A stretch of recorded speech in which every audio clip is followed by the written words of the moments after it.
All right, I'm going to get started. I'll let people come in as they come.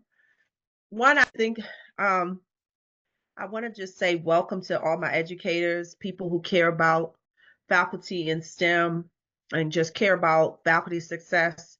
I want to just say thank you. Thank you for showing up, or if you're looking at this on the replay, thank you for spending a little bit of your time talking about what can actually make a difference for STEM faculty. And the title, let me see. Thank you. So I want to share a little bit about who I am and why I started this network. So my name is Dr. Ronnie Ellington, and I'm the CEO of the Transforming STEM Network, which is really a company really about transforming STEM and STEM education so that it can be more inclusive, equitable, and that it can really meet the vision that it has for all students, all people to fully participate as STEM experts, STEM doers, STEM learners. And that's really why I created this company. I named it Transforming STEM Network because I really do believe a transformation is needed for us to really move the needle on STEM education. Some of the outcomes in STEM have been the same for the last 50 years. Certain populations have been underperforming. Certain people have been marginalized in STEM and STEM disciplines. And so I call it the Transforming STEM Network because I know that as one person, I cannot transform how we think about STEM. And we need a network that's really committed to transformation. And so that's me. I went to school in DC, Washington, DC. I have an undergraduate degree in mathematics and a minor in English, a master's in mathematics, and a PhD in math education. I've done a lot of my research around thinking about, how do we create high achievers in mathematics and STEM. I developed a transformational framework that guides a lot of my work. And I've done a TED Talk. I'm a partner in Evoke Life, where we do transformational work, personal transformation and business transformation. So I really do believe I consider myself a transformative interdisciplinary STEM scholar. And I'm just excited to have the opportunity to share with you some of the things that has been really on my heart around mentoring faculty in STEM. So the first thing I want y'all to really think about is, why does faculty mentorship matters? So I'm a professor at Morgan State University, where I've been since a long time.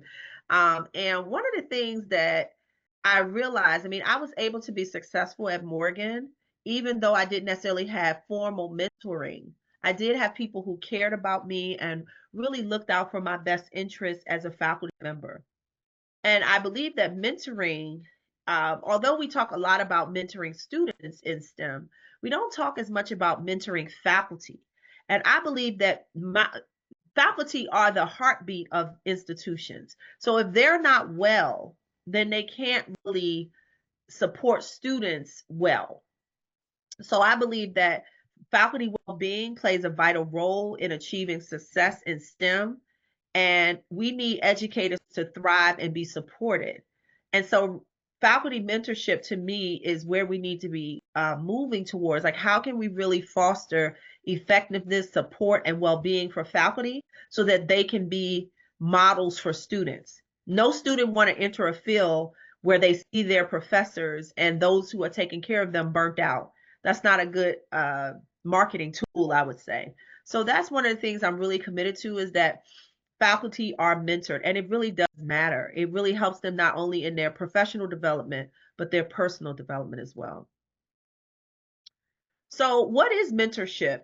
There are a lot of different coaching, helping modalities, coaching, advising, therapy, but mentorship is a developmental relationship where a more experienced individual guides, supports, and shares knowledge with a less experienced mentorship.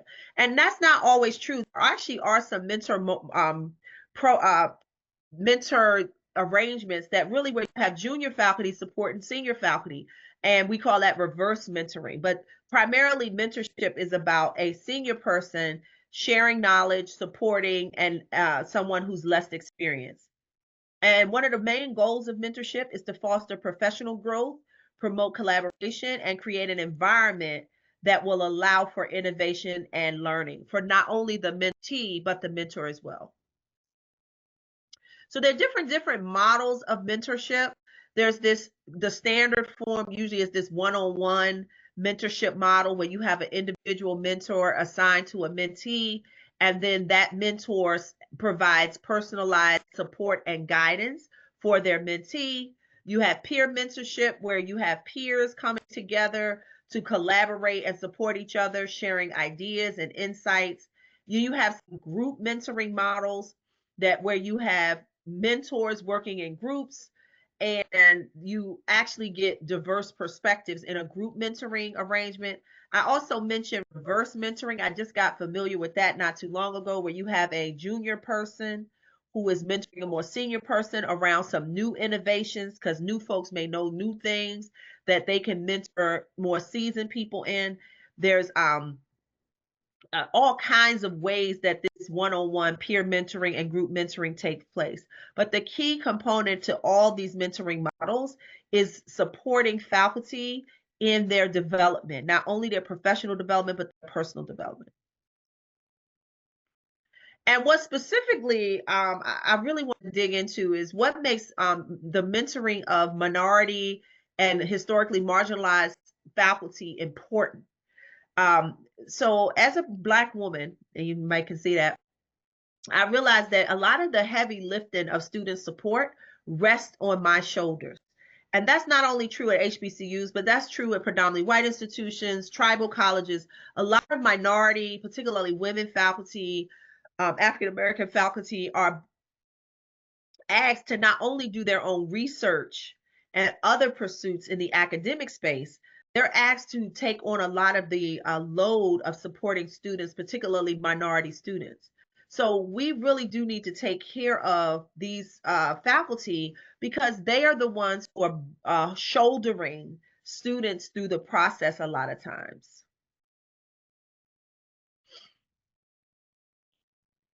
And that's why, here's some other reasons. As I just mentioned, we carry a lot of the load. Perspective, which seems confusing or just out of reach. Minority faculty frequently handle the execution of student-centered programs and support.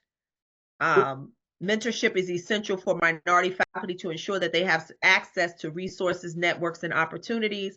Again, especially in STEM, because many times we're usually the only one in a lot of STEM departments. You may have one, maybe two faculty of color who really do need to be supported as they grow professionally and personally. So in order for us to really keep these gems, I would call them, in the pipeline, we have to think about mentoring structures that not only support them, but help them forward in their career. So the next question I really want to ask you guys who have been here, how can we create an effective mentoring structure and framework that really does help our STEM faculty stay in the pipeline and thrive? I'm just not committed to STEM faculty getting promotion and tenure, which is really a big thing in higher ed spaces, but also growing into the individual scholars that they're designed to be. Promotion and tenure is part of that development, but I believe mentoring exceeds beyond just promotion and tenure. So I don't know how you guys feel, but what can we do? What do you think of some creative and effective mentoring structures that can support all faculty, but specifically minority faculty? What are the things that you would like to see in a mentoring framework or that have worked for you?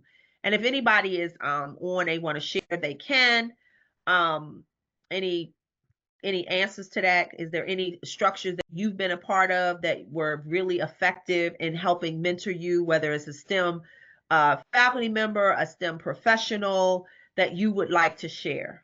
I have some, but I would love to hear from the audience if they're able to talk. Any things that have been effective for you?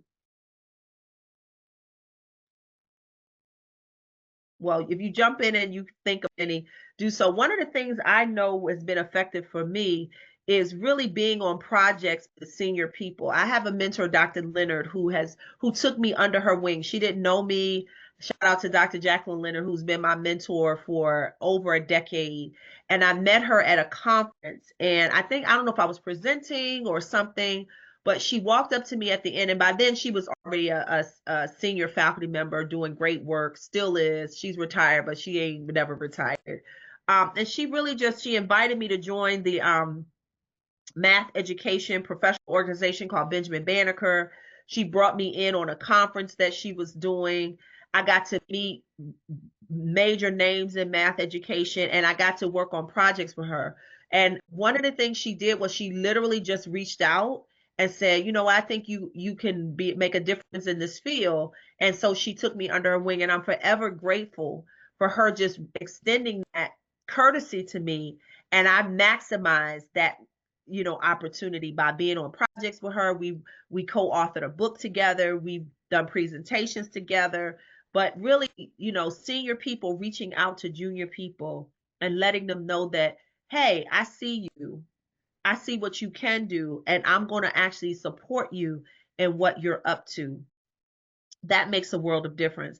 Another thing that I find makes a difference is having structured mentor programs. I believe institutions and colleges need to create mentoring programs for faculty. And a lot of the programs that I went through when I was trying to understand mentoring at my institution were geared towards mentoring students. Not a lot was being discussed about mentoring faculty.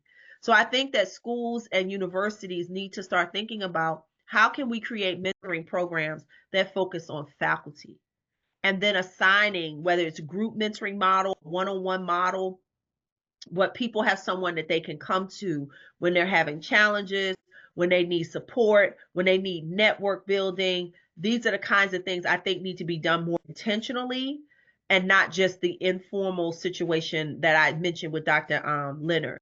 Okay, so these are just some things that I've learned having it structured, being a part of informal networks, reaching out to junior people to be on certain projects, networking opportunities. So I have a junior faculty member that's in my department. Anytime someone needs someone with her expertise that talk to me, I'll connect them with her, because the more she's networked, the more she can succeed. So these are just some of the things that I have done and I found helpful over the course of my career.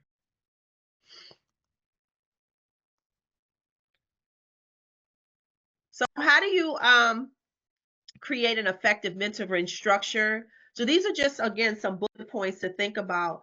Aim to minimize workload for both the mentor and mentee. If this occurs as another thing to do or some thankless job that you're doing, usually it won't be sustainable. So this idea of providing release time for mentors or other kinds of support for the mentees and the mentors can be helpful. Also, establishing clear goals and expectations for the mentorship relationship. I had mentored a junior faculty member, and we would have his plan. Like every week, every time we would meet, it was like, I think once a month, he would share with me what articles he was working on, what things he was doing, and he would set goals together with me. And then we would come back and check in to ensure that he was getting those things done. And if he needed any support for me to read something or look at what he was working on, he would do that. So making sure that there's clear expectations and goals for the relationship, and that those things are done in some kind of timely way, so that the junior faculty member has a process to get through what they said they would do. And that goes into number 2, the structured check-ins and feedback. And then also, what are some resources and trainings that your mentees can engage in? So as a mentor, I should be on the lookout for different mentoring or training opportunities that will support my mentees. I was sharing with one of my other colleagues. I had done this program, and she called me and was like, you know, I'm thinking about doing this. It was a critical program. I can't even remember what the program was, but I had done the program maybe 4 years earlier. And then we shared how she could benefit from this program, and she ended up applying and getting accepted. So really exchanging resources, what are some trainings out there, really to help the mentee forward their commitments and their goals. So any questions that you may have about mentoring that you think would be helpful? Anything you want to add? I see a couple folks. Hey, I see a couple people I know. Thank y'all for joining me again. Because again, if we really want to keep people viable in the STEM pipeline, we definitely have to make sure that they're being mentored properly and intentionally and not just leaving it to chance. Because what I found is specifically for minority faculty, if they're not deliberately mentored, they could literally burn out or drop out of the pipeline. And we don't want to see that because they're rare. We already know that there's a shortage of diverse talent in certain fields. And so mentoring is a way to actually cultivate that talent so that they stay in the field. So any questions that you might have about mentoring in your spaces, what things you could do, whether you want to become a mentor or you want to have a mentor or you want to be a mentee to a senior person, any questions that you may have.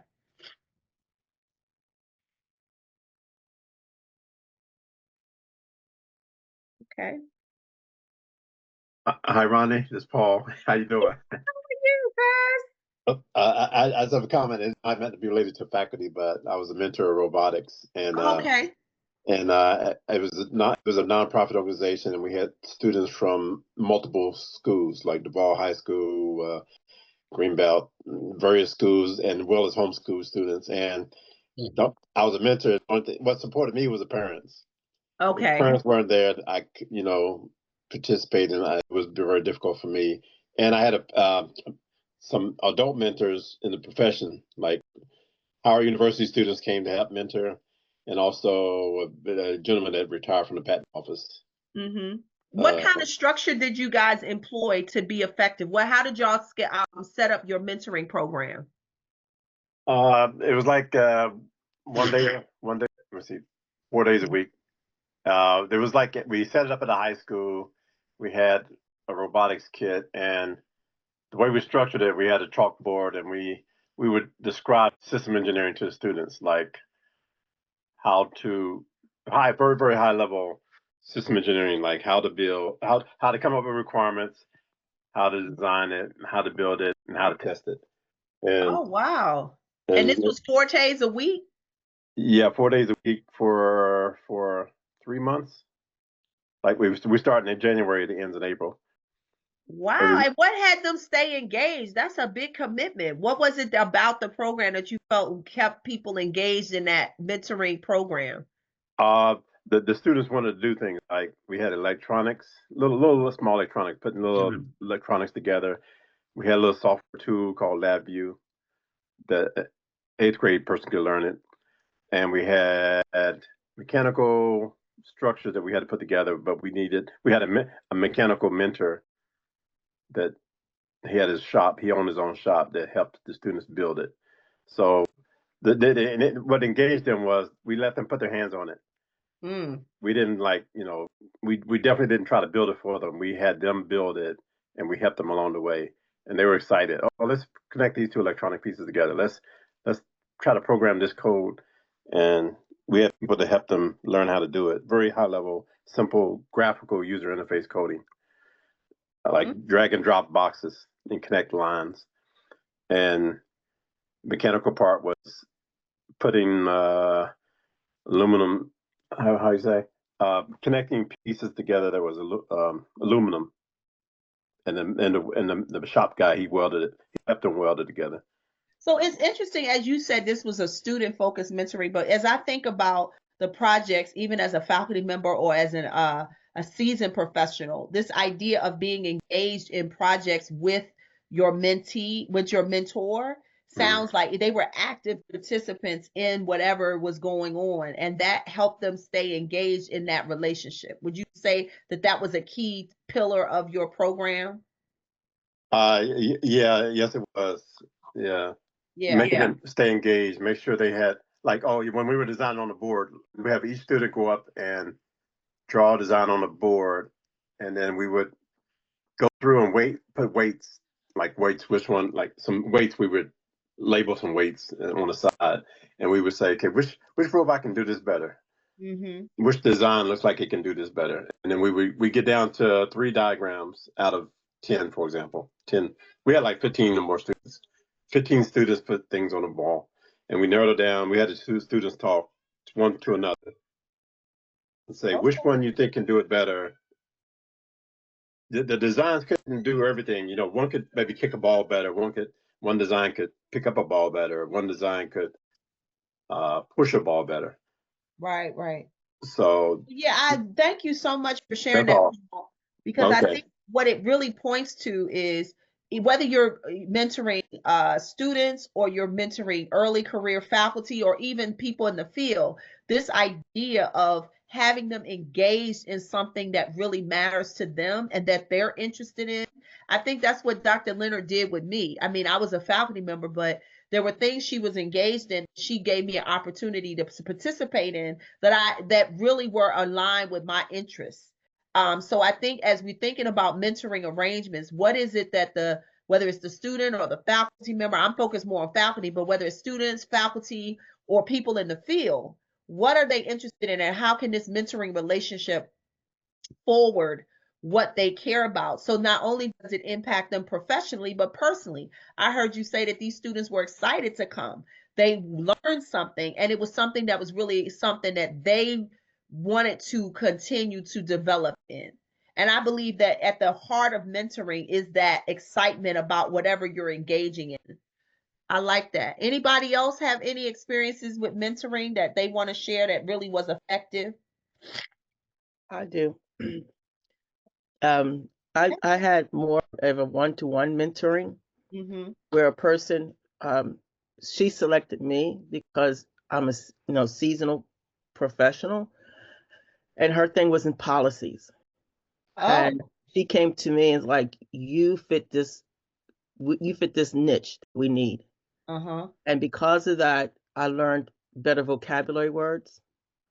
Um, she brought me up to Congress and talking to congresspersons and making sure that in speaking, making sure I hit the key points that I believe in.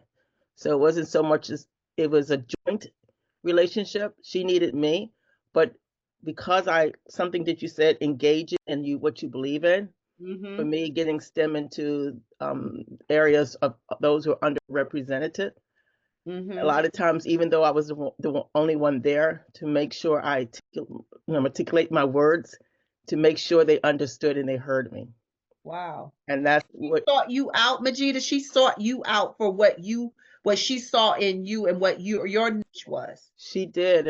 And because of how she brought me in, I mean, I did a workshop with the White House Office of Science and Technology. I've Wow. been meeting Congress, and it gives me confidence. It's like, okay, all right, we're here, and making sure I do a lot of reading, more reading that, even with my thesis, my work I want to do, but it's more reading, understanding what's going on politically to Mm-hmm. make sure I stay on top, and so I can talk, they can hear my voice, because a lot of times I don't see many persons who look like me Mm-hmm. there. So I can't, I'm not, my point is I'm not going to be there to be silent. I'm going to be there so you can hear my voice. But I have to be clear in my conversation of what I'm saying. Oh, wow. Okay. And did your mentor support you in that part of your development as well? Oh, yes. Oh, yes. Okay. Oh, yes. Even, how, when I look at how I define myself, she said, oh, no, you got to take it to the next level because this is what they're looking for. And I'm like, okay. So it wasn't that you know, she pushed me out of my comfort zone. And for me, that was a lesson I had to learn, because I like to do things but stay in the background. And it's like, Okay. no, you are not in the background. You don't realize that you want to be in the foreground, but you can still be who you are, but be a mover. And that's something that I learned from her. You know what, Majida? Thank you for sharing that story, because I think we do that for students, right? So a lot of times we know young people who are developing their skills in STEM or STEM education or whatever the field is. We realize the importance of encouragement, of helping them stretch their comfort zones. But a lot of times when we become whether it's faculty, whether we're experienced people, whether we have degrees, right? For somebody like you who's been in the academic field, we don't realize the importance of that for them.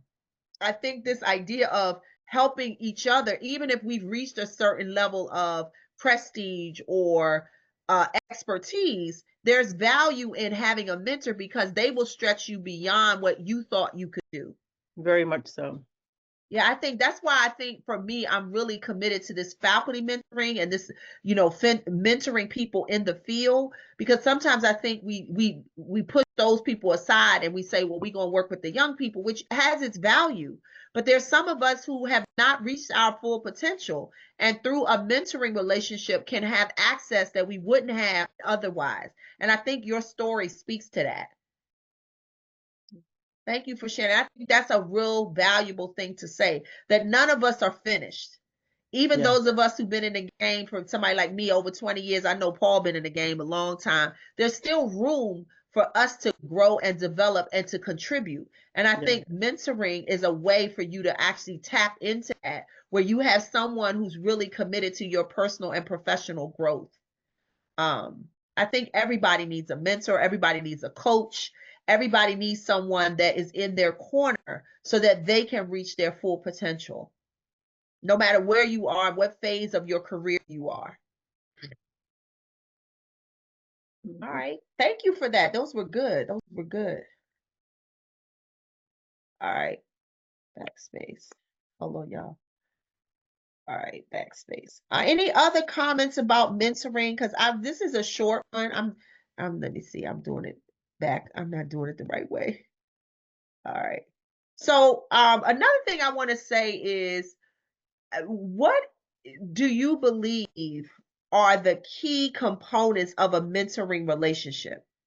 When you think about a mentoring relationship, what are some of the key elements of that relationship that you think we should really cultivate inside of a mentoring relationship? Trust. Trust. I think someone that will help you grow, like say you I think when you go what I was doing, when I was at, or I'm currently at in the past, I had an agenda that I would go to my mentor with, things I wanted to talk about. And if you feel that you're going to the mentoring relationship and meeting, and you start feeling that there's something that's not like they're saying, oh, what is that? For example, there's something that they're not giving you that to help you grow. It's more like you're both on the same level. And I think if they're a notch above you or a notch of growth ahead of you, I think you should not waste time in a mentor relationship if it's not going to help you grow. Find a type of mentor that's going to help you grow. And yeah, you can have that in a peer mentoring relationship, but I think your point is there has to be some growing edge that you're participating in inside of the relationship, or it'll grow stale, right? And I think that's the case with any relationship. I mean, this notion of whether you're growing and developing personally and professionally is a part of most relationships, but definitely a mentoring relationship, and making sure that it's built on trust. And it's built on, another thing I think it should be built on is high regard. You cannot mentor someone if you don't necessarily see them as a winner or hold them in what I call high regard.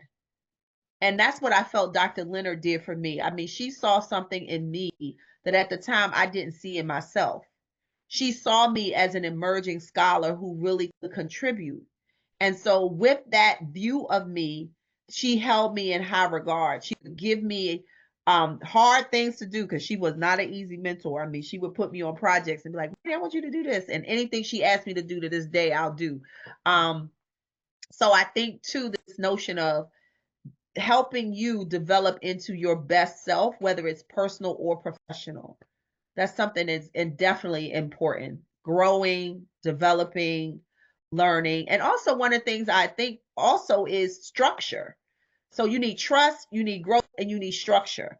Mentoring without a structure, whether the structure is the project that you're working on with your mentor, whether it's accountability sessions, whether it's just conversations with them to really tell them what you're up to, what game you're playing, what markers you're trying to hit, what things you want to do, and really helping you hold yourself accountable to that is really important for any kind of mentoring relationship. So we said trust, growth, structure. Anything we missing that you think is critical to a mentoring relationship? High regard. Huh? What'd you say? I think I missed it. I think my thing went out. Can you say that again, please?